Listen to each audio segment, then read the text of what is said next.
नमस्कार मित्रों, स्वागत है आपका आज की नई वीडियो में। आज की वीडियो में हम डिस्कस करने जा रहे हैं कुछ नई डेवलपमेंट्स जो कनाडा इमिग्रेशन में होने जा रही हैं, जो रीसेंट डेवलपमेंट्स हैं उनके बारे में। तो वीडियो में एंटर करने से पहले जिन्होंने चैनल को सब्सक्राइब नहीं किया है वो चैनल को सब्सक्राइब कर लें और बेल आइकन भी प्रेस कर दें, जिससे आपको आने वाली वीडियो की जानकारी मिले। और साथ ही साथ वीडियो को लाइक एंड शेयर ज़रूर किया कीजिए, जिससे कि चैनल की ग्रोथ हो और नंबर ऑफ़ सब्सक्राइबर्स भी थोड़े इंक्रीज़ हो सकें और हमें मोटिवेशन भी मिल सके। तो आइए अब आगे बढ़ते हैं। तो सबसे पहले बात करेंगे पीईआई ड्रा की। तो पीईआई प्रिंस एडवर्ड आइलैंड ने एक ड्रा निकाला है, पीएनपी ड्रा है, तो उसके बारे में बात करते हैं। ब्रिटिश कोलंबिया ने भी निकाला था, उसके बारे में हमने पिछली वीडियो में डिस्कस कर लिया है, तो आप देख सकते हैं पिछली वीडियो में बीसीपीएनपी का ड्रा। तो आज बात करते हैं प्रिंस एडवर्ड आइलैंड के। तो 20 मार्च को ये ड्रा आया है। 124 इन्विटेशन इसमें इशू की गई हैं। तो invitations were extended on March 2025 to individuals working in occupations and priority sectors based on economic impact in the Prince Edward Island. The focus was on people working and living in Prince Edward Island for a minimum of 1 year. तो 1 साल अगर कोई वहाँ पे रहते हुए जिसको हुआ है उसको ये बेनिफिट दिया जाएगा। तो अब आगे बढ़ते हैं। तो ये एक अच्छी बात है, ड्राज की शुरुआत हुई है। तो अब लेट अस सी के बाकी प्रोविंसेस के भी ड्रास आने शुरू होंगे। तो ये एक अच्छी शुरुआत मान सकते हैं इसको। जो पीएनपी का ड्रास वगैरह रुके हुए थे वो शायद अब दोबारा से चालू हो जाएंगे। तो आगे बात करते हैं कि आने वाले वीक में क्या कोई ड्रा आएगा। अगर ड्रा आएगा तो क्या सिचुएशन हो सकती है, क्या पॉसिबिलिटीज़ हैं, लेट अस सी। तो सबसे पहली बात तो ये है कि इलेक्शंस अनाउंस ऑलमोस्ट हो ही गए हैं। अप्रैल 28 को शायद इलेक्शन हो ही जाए। तो लेटस उसकी भी एनालिसिस हम करेंगे।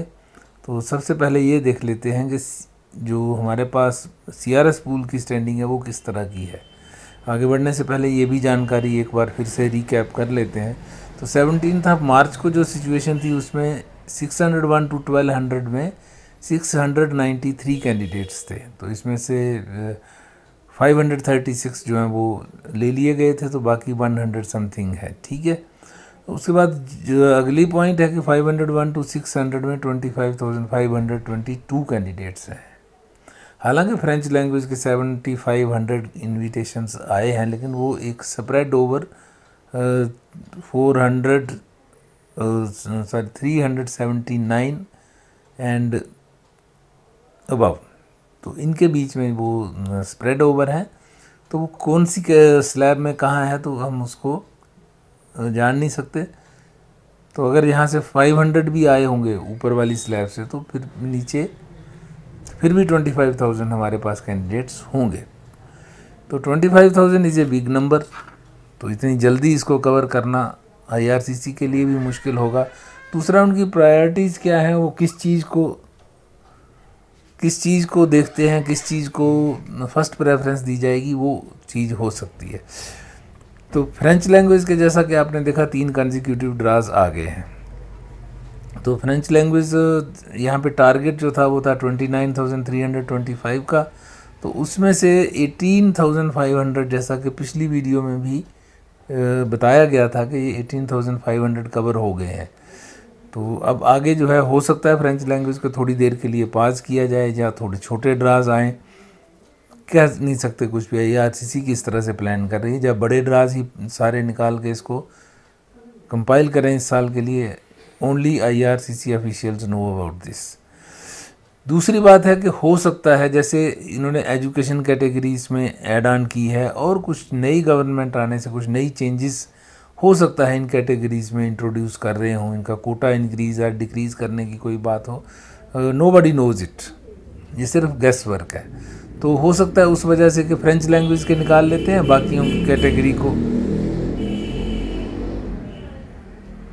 कैटेगरीज़ को हम थोड़ा सा बाद में मतलब उसको कर लेते हैं, प्लान आउट करते हैं कि कैसे निकालना है, क्या है। हो सकता है पीएनपी के कोटा में भी कुछ चेंजेस हों जिसकी वजह से, क्योंकि आप देख रहे हैं कि मेंटेनेंस की भी वेबसाइट पे मेंटेनेंस चल भी रही है, ऑनगोइंग भी है, और 25 मार्च के लिए भी इन्होंने आउटेज का एक नोटिस वहाँ पे लगा हुआ है ERCC की वेबसाइट पे, इमिग्रेशन वाली वेबसाइट पे। तो हो सकता है कुछ चेंजेस हों, कैटेगरीज में चेंजेस कर रहे हों, इनके कोटा में चेंजेस हो रही हों, रिक्वायरमेंट्स में कुछ चेंजेस हों, PNP में कुछ चेंज हो, और नई कैटेगरी जो एजुकेशन है उसका डाटा कंपाइलेशन, 100 तरह की बातें बैक एंड पे चलती रहती हैं। तो हो सकता है वो भी एक रीज़न हो सकता है कि फ्रेंच लैंग्वेज के इन्होंने 2-3 कंसेक्यूटिव एक कैटेगरी पकड़ के उसके निकाल दिए ताकि बाकी कैटेगरीज में ये अमेंडमेंट्स कर सकें। एक मेरी असेसमेंट है, ये कोई ऑफिशियल अनाउंसमेंट नहीं है, कि मैं अपनी तरफ से ये बता रहा हूँ कि हो सकता है ऐसी पॉसिबिलिटीज़ हो सकती हैं। तो क्योंकि सभी प्रोविंसेस की रिजेंटमेंट है कि हमें PNP का कोटा कम है और हम कोप अप नहीं कर पाएंगे अपनी रिक्वायरमेंट्स के साथ, इतने कम लिमिटेड कोटा के साथ। तो हो सकता है नई गवर्नमेंट है तो मे बी नए PM ने कुछ गाइडलाइंस इशू की हैं, जो क्या है गॉड नोज, और IRCC नोज, और the government of Canada knows better कि क्या है बैक एंड पे क्या चल रहा है। तो लेट अस होप बाकी कैटेगरीज के भी ड्रा आने शुरू होंगे। तो सबसे पहले तो CEC वाले वेट कर रहे होंगे, वैसे तो सारे ही कर रहे हैं, जनरल वाले हैं, health care, trade, education, PNP के तो खैर आ ही रहे हैं, उसका कोई इशू नहीं है। तो let us see what happens. तो ये है आने वाले ड्रास के बारे में।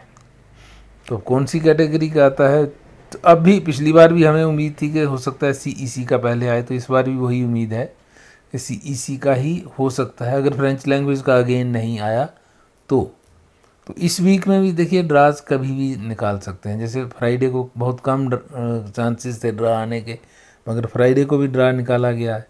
तो इसी तरह हो सकता है इस वीक में भी कुछ किसी कैटेगरी को कवर कर सकते हैं, तो ये भी एक चांसेस हो सकते हैं।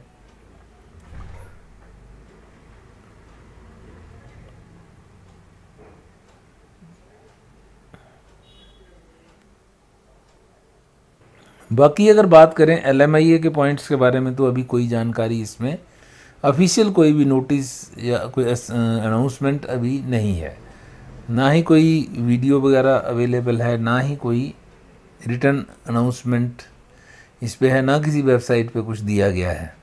तो अगर ये मार्च 25 जैसे इन्होंने आउटेज भी ले रखी है मेंटेनेंस ऑफ द सिस्टम, तो हो सकता है उसमें भी चेंजेस देखने को मिल सकती हैं। तो अभी क्योंकि स्प्रिंग का अनसेट तो हो ही गया है, तो मे भी कुछ चेंजेस इसमें एक्सपेक्ट हम कर सकते हैं। किस कैटेगरी में आती हैं, क्या होता है क्या नहीं होता है, लेट अस सी। और उसके साथ ही नए PM कॉर्नी ने इलेक्शंस जो हैं वो डिक्लेयर कर दी हैं, तो मोस्ट प्रोबेबली अप्रैल 28 ही डेट रहेगी, तो उसमें इलेक्शंस होंगी। फिर हो सकता है PM यही बनता है या कोई और आता है, वो भी एक देखने वाली चीज़ है। और साथ ही साथ इमिग्रेशन मिनिस्टर भी चेंज होगा या यही रहेगा, depends on the election results.